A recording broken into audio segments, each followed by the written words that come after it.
Hello, my dear Franken friends, and welcome to Spookyou, your one-stop shop for all things ghastly and ghoulish. I'm your host, Barnabas Vixen, and my, do we have a tasty assortment of tantalizing tales for you today.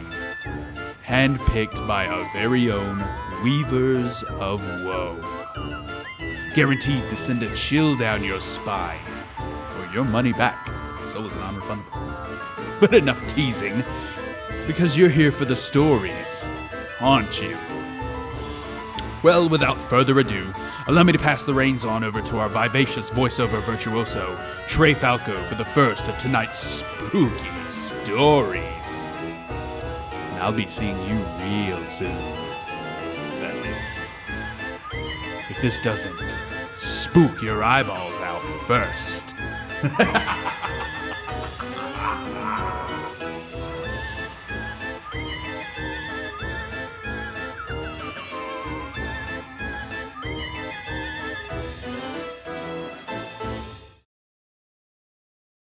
I chanced to glance through the double-paned windows as I passed from my living room to the kitchen. Something had caught my eye. Motion in the darkness beyond the glass. It was swift. A shadow covering a great distance in the milliseconds between breaths. I chalked it up to my eyes playing tricks on me. It was late, and I hadn't really slept well the night before. Drowsiness can do that to you.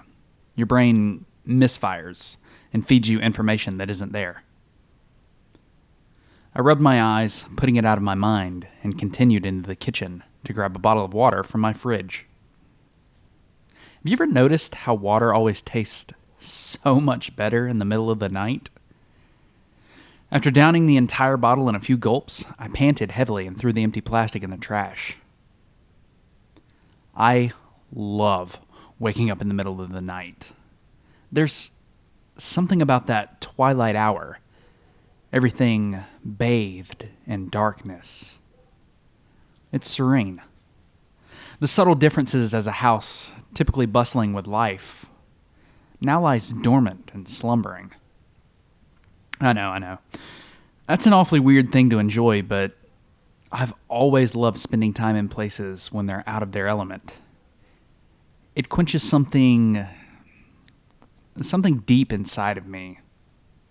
A craving, I suppose. I returned to my bedroom, and the shadows beyond the panes of glass remained still this time. I crawled into bed as my wife shuddered and rolled over, sound asleep. I stared at the ceiling as the darkness swam and swirled.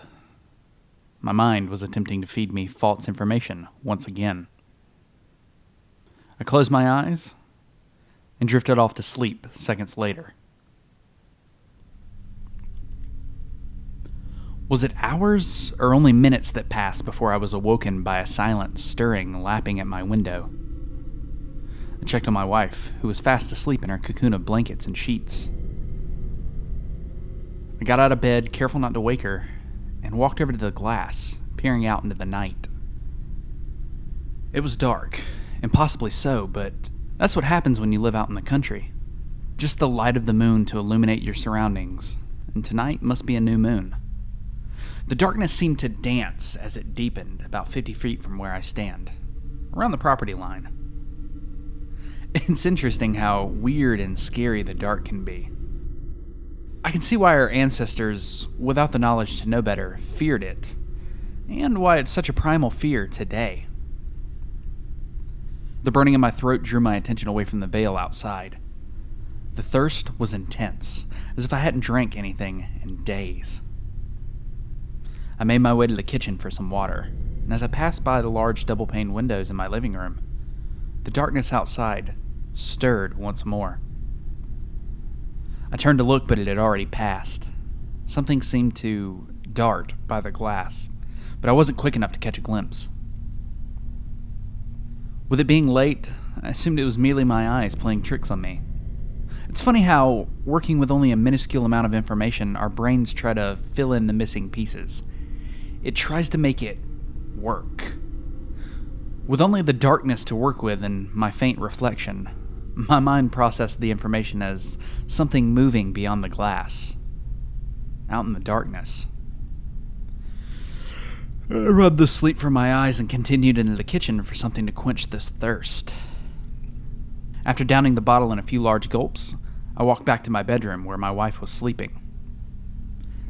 As I crawled into bed, she whimpered and then rolled over.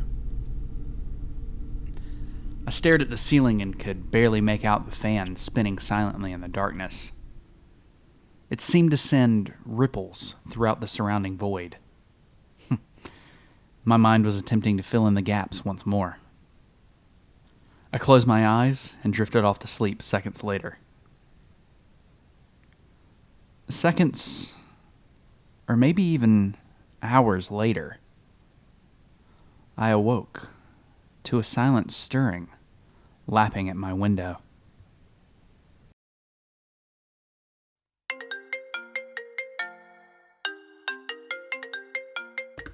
Finally!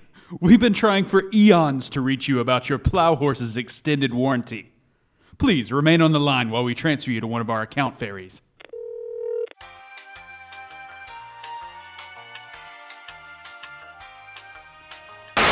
While I'm sure you'd love to get back to that living nightmare, I've got something far more exciting.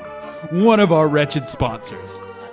Tell me, listener, have you been having trouble down there? There's no reason to be embarrassed. It happens to everyone at times. It even happened to my grandfather. That's where Brainy Bob's Grave Services comes into play.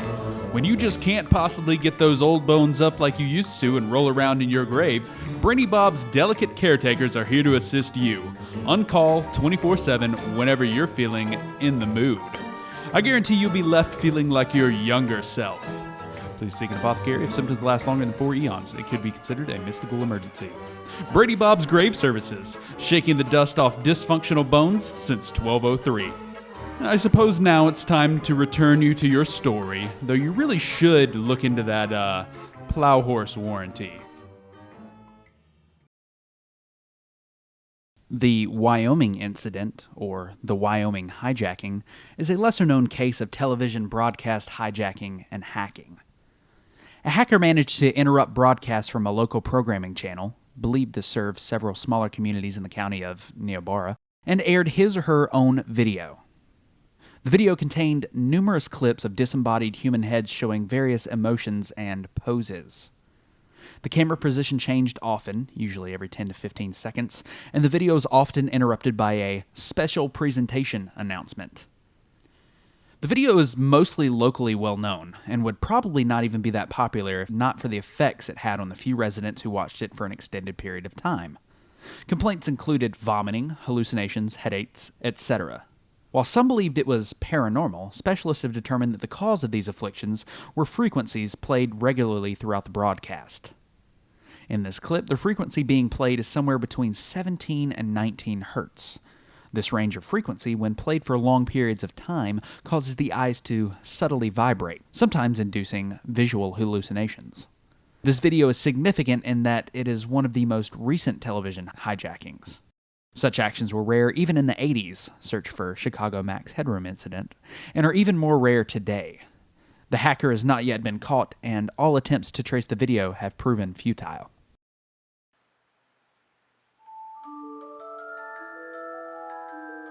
Oh, you're still here. I was certain you had died or fled in absolute terror at the first syllable after my brilliant intro. My apologies. I wasn't really expecting anyone to actually make it this far. Nevertheless, if you enjoyed what you've heard this evening, then make sure you leave a like on this video and strike that subscribe button. Go on, bury it. Give it all you've got. It is how we keep the lights on in this place and feed the feral werecats that have made their home in the former manager's chest cavity. And now, it is with a heavy heart that I regret to inform you that it is time for us to depart. But don't despair. I can already hear your incessant weeping. I'll be here every Tuesday and Thursday to bring you more bone-chilling and soul-shivering stories to whet that insatiable appetite of yours. Now go forth, my ghastly gang, and stay spooky.